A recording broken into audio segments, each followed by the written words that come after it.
नमस्कार। News special में आप सभी का बहुत स्वागत। आपके साथ मैं हूं सचिन वर्मा।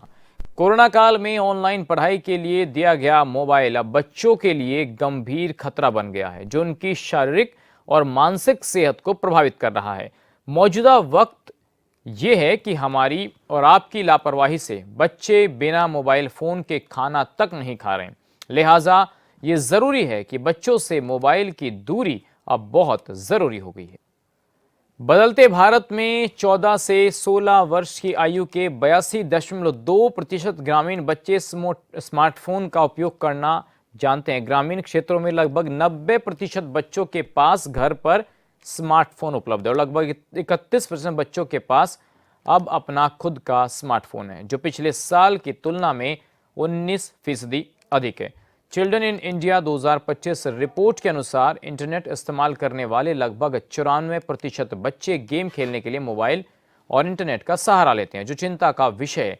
कुछ समय पहले ही गाजियाबाद में 3 बहनों ने गेमिंग के चक्कर में जान दे दी थी, जिसके बाद अब तक कई तरह के सवाल उठे हैं। देहरादून में जिलाधिकारी के एक आदेश जारी हुआ है, जिसमें कहा गया है कि इन सभी को ध्यान देने की जरूरत है। तो देखिए, ये बहुत गंभीर सवाल है कि बच्चे जो है आजकल मोबाइल से दूरी नहीं बना पा रहे हैं, लेकिन अब ये कहा जा रहा है कि मोबाइल से दूरी बच्चों के लिए बेहद ज़रूरी हो गई है। देहरादून के जो डीएम हैं, उन्होंने खुद स्कूलों के लिए एडवाइजरी जारी कर दी है। स्कूल जो हैं अभिभावकों को लिखित चेतावनी व गाइडलाइन जारी करें। इसके अलावा छात्रों के लिए मानसिक स्वास्थ्य व साइबर अवेयरनेस का सत्र चलाएं, इसको भी अनिवार्य कर दिया गया है। इसके अलावा संदिग्ध या खतरनाक गेम्स की पहचान कर छात्रों को सतर्क करें और स्कूल, पेरेंट्स, काउंसलर 3 स्तरीय निगरानी प्रणाली बनाई गई है। स्क्रीन टाइम और मोबाइल उपयोग पर स्कूल की नीति लागू हो। तो ये तमाम जो चीज़ें हैं वो कहीं ना कहीं अब मैंडेटरी होती जा रही हैं, क्योंकि बच्चों के अंदर मोबाइल को यूज़ करने की जो लत है वो कहीं ना कहीं उनके शारीरिक, मानसिक और जो उनका विकास है उसको प्रभावित कर रही है। तो ये तमाम चीज़ें हैं जिसको लेकर लगातार गाइडलाइंस जारी की जा रही है। आपने देखा होगा कुछ दिन पहले गाजियाबाद में 3 बच्चियों ने किस तरीके से अपनी जान गंवा दी, और उसके बाद ही अब ये अलर्ट जारी भी हुआ है कि बच्चों को मोबाइल से बचाने के लिए पहल करनी होगी। मोबाइल के अत्यधिक इस्तेमाल से बच्चों के शारीरिक, मानसिक और सामाजिक विकास पर कई गंभीर प्रभाव पड़ रहे हैं। नेगेटिव जो प्रभाव है उसे कह सकते हैं कि वो पड़ रहे हैं इसके बाद। और विशेषज्ञों और शोध जो कर रहे हैं लोग, उनके अनुसार आंखों की समस्या पर कहीं ना कहीं इसमें दिक्कतें आ रही हैं, नींद में खलल पड़ रहा है, मोटापा और सुस्ती। तो ये तमाम चीज़ें हैं जो मोबाइल फ़ोन के यूज़ से ज़्यादातर बच्चों में कमियां देखी जा रही हैं। इसके अलावा मानसिक और व्यवहार में भी बदलाव देखा जाता है, जैसे चिड़चिड़ापन और गुस्सा जो है वो बच्चों में ज़्यादा देखने को मिलता है। यदि बच्चे से मोबाइल छीनने या उसके अधिक इस्तेमाल पर पाबंदी लगाई जाती है तो बच्चे ज़िद्दी और आक्रामक हो जाते हैं। ये हम घरों में देख रहे हैं किस तरीके से बच्चे जो हैं आजकल फ़ोन का यूज़ ज़्यादा कर रहे हैं, और ख़ासकर उस वक्त जब बच्चे घर पर होते हैं। हालांकि कुछ पेरेंट्स का ये भी कहना है कि बच्चे ज़्यादातर स्कूल और ट्यूशन्स में रहते हैं, इसलिए मोबाइल फ़ोन वो ज़्यादा नहीं देख पाते, लेकिन एक खाने की तरह, एक हैबिट की तरह मोबाइल फ़ोन जो है दिनचर्या में डाल दिया गया है पेरेंट्स के द्वारा। अगर माँ कुछ काम कर रही है किचन में तो बच्चा गेम खेल रहा है, अगर कुछ और घर में फंक्शन है, कुछ काम है, बच्चा डिस्टर्ब कर रहा है तो उसके हाथ में मोबाइल थमा दिया जाता है, तो बच्चे को वहाँ से लत लगती है। तो इसी पर बातचीत भी करेंगे। हमारे साथ कुछ खास मेहमान भी जुड़ेंगे, छात्र भी जुड़ेंगे, जो बताएंगे कि आखिर बच्चों के अंदर इस तरीके की चीज़ें आखिर क्यों डेवलप हो रही है। और बड़ा सवाल यही है कि बदलते इस दौर में क्या मोबाइल फ़ोन हमारे बच्चों के लिए इतना खतरनाक साबित होने वाला है कि उनकी जान भी ली जा रही है। तो कई जगह पर कई गेम्स ऐसे होते हैं जहाँ पर या तो पैसों का डिडक्शन होता है, ठगी होती है ऑनलाइन, और इस तरीके के साइबर अटैक्स हो रहे हैं। बच्चों को गेम के लालच दिए जा रहे हैं कि आप इतना पे कर दीजिए, इसका इतना पैसा है, इसको एक्टिव करने के लिए आपको इतना पेमेंट करना पड़ेगा। माँ बाप के फ़ोन से वो पैसे कट जाते हैं। ऐसी कई घटनाएं देखी जाती हैं। उसके बाद कई बार ऐसी घटनाएं हो रही हैं जहां पर बच्चों को शारीरिक और मानसिक तौर पर प्रताड़ना का शिकार होना पड़ता है, और उसके बाद वो खुद आत्महत्या भी कर लेते हैं, जैसा कि हमने गाजियाबाद में देखा। और भी हमने गेम्स ऐसे देखे ऑनलाइन। हालांकि सरकार उन तमाम गेम्स पर पाबंदी भी लगा चुकी है। ऐसे कई ऐप्स हैं जिन पर सरकार पाबंदी लगा चुकी है, लेकिन सवाल यही है कि बढ़ते बच्चों के अंदर जो एक क्रेज़ है, ये क्या कम हो पाएगा, ये एक बड़ा सवाल है। तो सवाल आज कई पूछे जाएंगे और कुछ खास मेहमान भी हमारे साथ जुड़ेंगे, लेकिन उससे पहले हम ग्राफिक्स के जरिए आपको दिखा रहे हैं कि गेमिंग की लत जो है वो किस तरीके की चेतावनी, किस तरीके के संकेत दे रही है। और इसको लेकर अब मैं तो देहरादून का जिक्र करूंगा। देहरादून में भी जो जिलाधिकारी हैं सविन बंसल, अब वो एक्टिव हो गए हैं। तमाम जो स्कूल हैं उनको सख्त हिदायत दी गई है, बाकायदा एक कमेटी गठित कर दी गई है और ये कहा गया है कि आप इसकी मॉनिटरिंग करें। देखिए 9 से 17 वर्ष के करीब 60% बच्चे इसमें एंगेज हैं। 14 वर्ष से 16 वर्ष के करीब 82% बच्चे इन्वॉल्व हैं। तो ये तमाम समस्या हैं।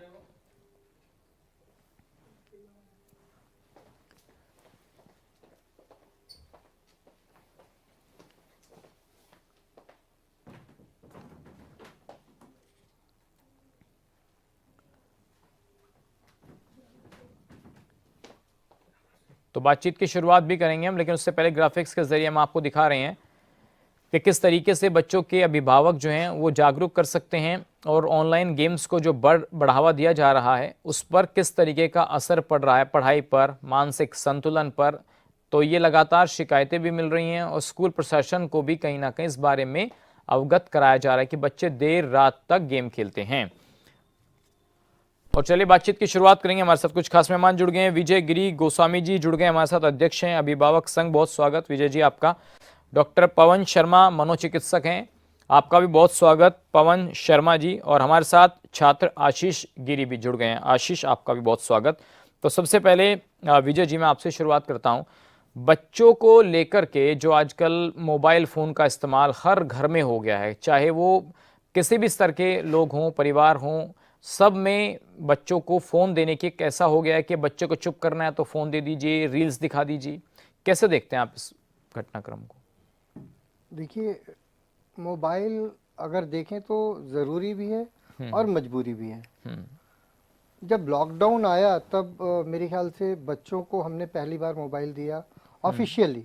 पहले तो हम बच्चों को एंटरटेनमेंट के लिए या बच्चों को एंगेज करने के लिए थोड़ी देर के लिए मोबाइल देते थे, लेकिन जब ऑनलाइन क्लासेस शुरू हुई तो वहाँ से मजबूरी बन गई कि पेरेंट्स विलिंगली और अनविलिंगली वो उनको देना ही पड़ता था, चाहे अनचाहे जैसे भी, क्योंकि हम लोग कुछ भी हो बच्चे की शिक्षा से समझौता नहीं करना चाहते हैं किसी भी कीमत पर। जब ये मोबाइल दिया और वहाँ से एक दौर ऐसा था कि हम घर के अंदर कैद थे, बच्चा बाहर नहीं जा सकता था, बहुत सारी एक्टिविटीज़ में पार्टिसिपेट नहीं कर सकता था। तो ऐसे में स्कूल्स ने शुरू किया उनको ऑनलाइन क्लासेस और ऑनलाइन उनको स्टडी मटेरियल प्रोवाइड। जैसे आप कह रहे हैं कि मजबूरी है, जरूरी भी है, तो उस टाइम जरूरी था। तो फिर उसके बाद क्या हुआ कि जब लॉकडाउन खत्म हुआ तो जो बच्चों की निर्भरता एक बार जो मोबाइल पर हुई, तो अब देखिए ये कतई भी संभव नहीं। हम आप सभी स्मार्टफोन्स यूज़ करते हैं आज की डेट में। आप एक पेज खोलिए, फिर वो एक दूसरा लिंक खुलता है, फिर वो खुलते खुलते खुलते आप वो दरअसल आप 5 मिनट के लिए या 10 मिनट के लिए कुछ ज़रूरी चीज़ देखने के लिए या काम करने के लिए आप मोबाइल लेते हैं और फिर आप फिसलते चले जाते हैं, उसमें सागर में गोता लगाने लगते हैं। तो इसी तरह जब बच्चे को मोबाइल तो दिया पढ़ने के लिए, लेकिन उसका जो गलत वाला जो पार्ट है जो ज़्यादा हाईलाइट हो गया वो ये हो गया कि बच्चा एडिक्ट हो गया। अब उसका अब उसको कम्युनिकेट करना है दोस्तों से तो उसको मोबाइल चाहिए, उसको अगर स्टडी मटेरियल चाहिए, उसको कुछ भी इंफॉर्मेशन चाहिए, हर चीज़ उसके लिए मोबाइल पे उपलब्ध है। अब परेशानी ये है कि बच्चे की निगरानी आप कब तक कर सकते हैं, कैसे कर सकते हैं, और इसके लिए कहीं ना कहीं मुझे ऐसा लगता है, मेरा व्यक्तिगत ये मानना है कि जब लॉकडाउन खत्म हुआ, जब क्लासेस वापस सुचारू रूप से चलने लग गई ऑफलाइन मोड में, तो स्कूलों को बच्चों को मोबाइल से डिस्कनेक्ट करना चाहिए था वहां पर, ताकि वो मोबाइल से थोड़ी दूरी बढ़े। जैसे जब भी कुछ दिक्कत होती है, सर्दी ज़्यादा होती है, स्कूलिंग बंद होती है, तो एकदम से ऑर्डर आते हैं कि आप ऑनलाइन क्लास कर लीजिए।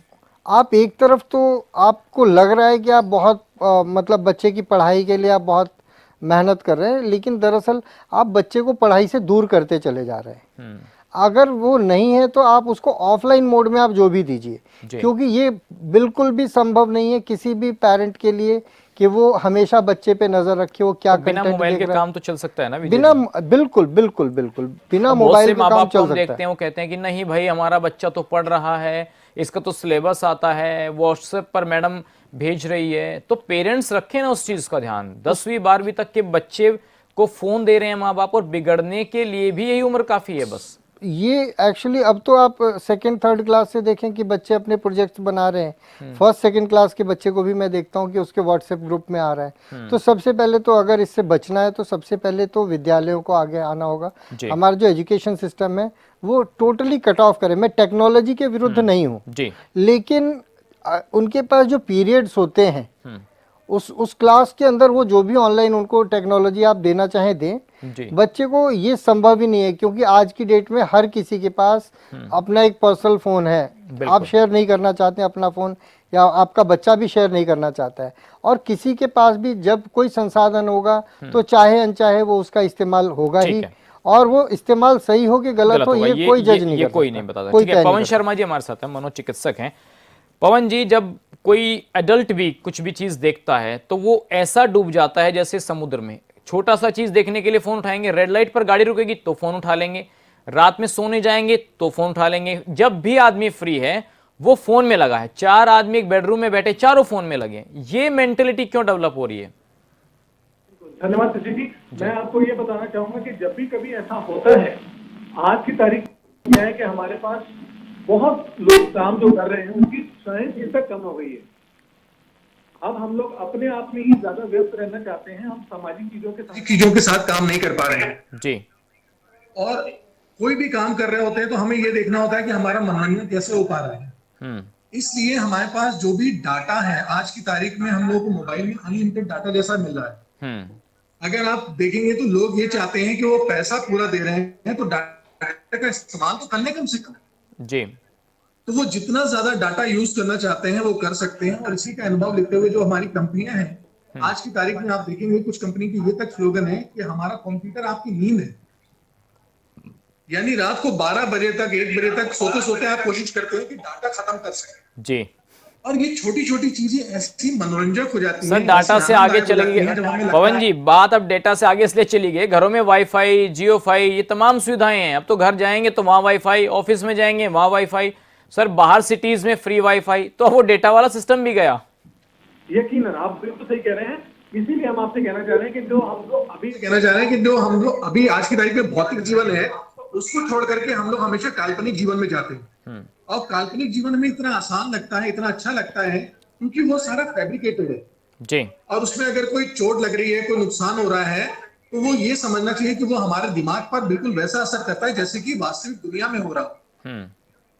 इसीलिए हमारे पास जब कभी कोई अब्यूज करता है, कोई हमें डराता है, कोई हमें पुश करता है, किसी बात का नुकसान कराता है, जैसे अगर हम कोई गेम भी हारते हैं तो वो बिल्कुल हमारे दिमाग में वैसा ही काम करता है जैसे वास्तविकता में हो रहा हो जी। तो इस वजह से हमारे पास आजकल ये इश्यू हो गया है कि हमारा ब्रेन कल्पना और वास्तविकता में कोई भी अंतर नहीं समझता है। इसलिए हम भौतिक जीवन में तो ये सारी सुख सुविधाएं नहीं ले पाते हैं, तो वैसा हम फैब्रिकेटेड बनाते हैं ऑनलाइन के लिए। ठीक बात है, ठीक बात है पवन जी, आप बहुत सही बात कह रहे हैं कि हमारे घरों में आज रिश्तों की जगह फोन ने ले ली है, और जो चीज हम फोन में देखते हैं ठीक वैसा ही व्यवहार हम अपने दैनिक जीवन में करने की कोशिशें करते हैं, और यही कारण है कि रिश्तों में फ्लक्चुएशन आ रहा है। छोटा सा ब्रेक ले रहा हूं, हमारे साथ एक छात्र भी हैं आशीष गिरी, उनसे भी पूछेंगे कि उनकी दिनचर्या क्या रहती है। छोटा सा ब्रेक, तुरंत लौट रहे हैं। तो चलिए, ब्रेक के बाद आप सभी का एक बार फिर से स्वागत है। आज बात मोबाइल से दूरी बच्चों के लिए आज वाकई में मैं कह सकता हूं कि बहुत जरूरी है। हम एक तरफ तो भारत को विश्व गुरु बनाने की बात करते हैं और ये कहते हैं कि ये बच्चे ही हमारा आने वाला भविष्य है इस देश का, लेकिन आज ये भविष्य टेक्नोलॉजी के बहाने किस मुहाने पर आकर खड़ा हो गया, ये सबको विचारता इसका गंभीरता से करना होगा। हमारे साथ तमाम मेहमान लगातार बने हुए हैं और इसकी हम लगातार चर्चा भी कर रहे हैं। आशीष गिरी हमारे साथ एक छात्र हैं। आशीष, आप एक छात्र हैं, क्या दिनचर्या रहती है आपकी अगर आपको टेक्नोलॉजी से जुड़ना हो, मोबाइल में कुछ देखना हो, पढ़ना हो, क्या दिनचर्या रहती है मोबाइल को यूज करने में? स्कूल से आके या तो स्कूल का काम करना, थोड़ी देर आराम करके, या तो मूड फ्रेश करने के लिए खाते टाइम या कभी भी कुछ कंटेंट कंज्यूम कर लेना मेनली, फिर फ्रेंड्स से कौन सी क्लास में इंटरेक्शन पढ़ते हैं करना। आप? 11वीं। 11वीं में। क्या 11वीं के बच्चे पहले नहीं पढ़ते थे या आज ही बच्चे 11वीं में पढ़ रहे हैं? पहले भी तो बच्चे पढ़ते थे, स्कूलिंग भी ढंग से नहीं हो पाती थी, वाहन भी नहीं थे, इतनी सुविधाएं भी नहीं थी, तब भी बच्चे IAS IPS बनते थे। तो आप 11वीं में पढ़ रहे हैं, ऐसी क्या जरूरत आपके स्कूल वाले आपको बोलते हैं कि नहीं भाई मोबाइल के बिना नहीं होगी? पहले आदत नहीं थी तो कंटेंट इजीली ऑफलाइन अवेलेबल रहता था, स्कूल में बता दिया जाता था। बट जब लॉकडाउन के बाद आदत लग गई तो टीचर्स ने भी ऑनलाइन ही देना शुरू कर दिया। उसके बाद मोस्टली कंटेंट ऑनलाइन अवेलेबल रहता है। क्लास में अगर टाइम नहीं है तो टीचर्स ऑनलाइन बोल देते हैं कि ये हम भेज देंगे, आप कर लीजिए। तो ये ज़रूरी हो गया है मोबाइल, मतलब चलिए पढ़ने के लिए एक बार को सोचा जा सकता है कि व्हाट्सएप पे कोई आपका सिलेबस आ गया या कोई जानकारी साझा कर दी, तो ये क्या इतना ज़रूरी हो गया कि बच्चा, माँ बाप को ही नहीं पता है कि वो अपना व्हाट्सएप पे सिलेबस देख रहा है कि कोई सीरीज देख रहा है? ऐसा तो होता होगा ना। जब हाथ में रहता है मोबाइल तो वो कोई एक जगह तो ध्यान रहेगा नहीं। हर चीज़ का अगर ज़रूरी इस्तेमाल होगा तो उसका गलत इस्तेमाल भी हो गई। आपको लगता है कि पढ़ाई के लिए मोबाइल बहुत ज़रूरी हो गया है? बहुत या ज़रूरी अवॉइड नहीं करके है, भी पढ़ाई हो सकती है ना? अवॉइड करके भी पढ़ाई हो सकती है। हो सकती है जी। तो विजय जी, आपको क्या लगता है, जैसे खुद आशीष बता रहे हैं कि अवॉइड करके भी पढ़ाई हो सकती है, लेकिन बच्चा उस पर क्या देख रहा है, माँ बाप का ध्यान नहीं है, क्योंकि फादर जो है अपने काम से आए वो खुद मोबाइल में घुसे हुए हैं, माता जी रील्स देख रही हैं कि भाई आज खाने में क्या बनाना है, कौन से डांस वीडियोस आ रहे हैं, नया गाना कौन सा है, मुझे उस पर रील बनानी है, तो खुद माँ बाप ही फंसे हैं उस चक्कर में। दोषी तो सबसे पहले हम ही हैं, इसको सबसे पहले स्वीकार करें और स्वीकार करने के बाद सुधार करना होगा जी। सबसे बड़ा कारण ये है कि हम खुद स्वार्थी हो गए। स्वार्थी मतलब पहले एक बड़ा परिवार होता था, सब एक साथ बैठते थे, मतलब इस बात का कोई फ़र्क ही नहीं था कि कौन कितना कमा रहा है, कौन कितना शिक्षित है, कौन किस व्यवसाय में है। मैं आपको एक छोटी सी कहानी बताता हूँ, सिर्फ 1 हफ्ते पहले की है। मैं चक्राता के एक गांव में गया था और एक पुराने घर में, जो लगभग 100 साल पुराना घर था, मैं उसमें गया तो उनके दरवाजे बहुत छोटे थे, झुक के ही जाना था। तो उन्होंने एक्सप्लेन किया, हमारे देखिए हमारी संस्कृति कितनी पुरातन और कितनी पवित्र है कि झुकना सीखो, कि उस घर में छोटा बड़ा जो भी जाएगा झुक के जाएगा, एंट्रेंस सबके बराबर है। आप बाहर कितने ही बड़े हों तो वहाँ जीरो ईगो वाला सिस्टम था। तो हमारे यहाँ क्या था कि कम्युनिकेशन बहुत स्ट्रांग था, आपस में हम दोस्तों में, रिश्तेदारों में, परिवार में खूब बातें किया करते थे, क्योंकि तब मोबाइल और टीवी हमारी प्रायोरिटी नहीं थी।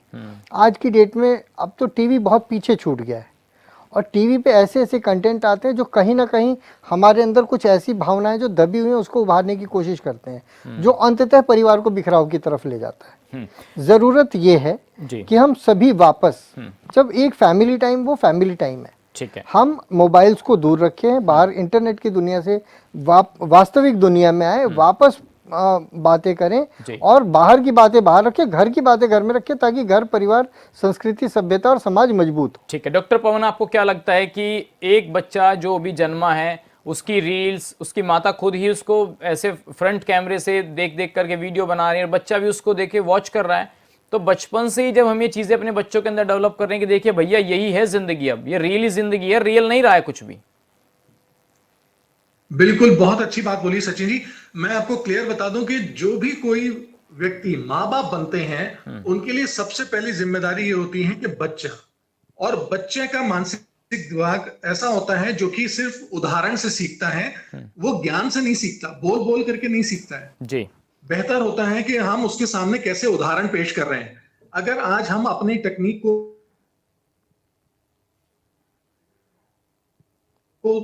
व्यस्त हैं या कोई और चीज, तो बच्चे के अंदर भी जागरूकता होती है, वो कहता है कि मुझे भी वो चीज देखनी है जो मेरे अभिभावक देख रहे हैं जी, क्योंकि वो उनके रोल मॉडल है। तो उस रोल मॉडल का काम ये होता है कि बच्चे के सामने अच्छे उदाहरण पेश करे, इस तरह के उदाहरण कि जीवन की वास्तविकता क्या है, मॉरल वैल्यूज क्या है, मूल्य क्या है।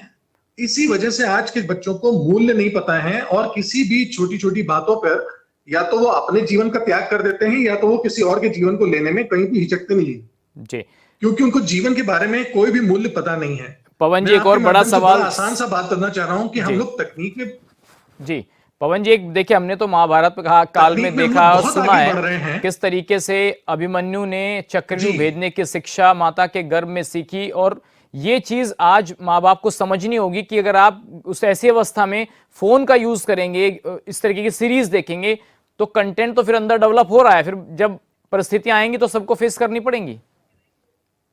यकीनन देखिए, कंपटीशन के जगत में हम लोग सब चाहते हैं कि हमारे बच्चे सबसे ज्यादा उन्नत हो, लेकिन आप ये ध्यान दीजिए, तकनीक कभी भी नुकसान तब नहीं करती जब तक उसको ऑपरेट करना हमें सही से आता है। बिल्कुल, कोई भी तलवार और चाकू किसी की जान नहीं लेते हैं, उसको चलाने वाले हाथ लेते हैं। बिल्कुल सही बात है। चलिए पवन शर्मा जी, आपका शुक्रिया, विजय जी आपका भी, और आशीष आपका भी शुक्रिया इस तमाम चर्चा में और अपनी बात यहाँ पर रखने के लिए। तो सवाल यही है कि जैसा अभी डॉक्टर साहब भी बता रहे थे कि जान हथियार नहीं हाथ लेते हैं, तो हमें देखना होगा कि अपने हाथों को कितना पाक साफ रखना है और अपने जो फ्यूचर है उसको कितना सुरक्षित हम लोग रख पाएंगे। फिलहाल इस खास पेशकश में बस इतना ही। बाकी खबरों के लिए बने रहिए न्यूज़ के साथ। नमस्कार।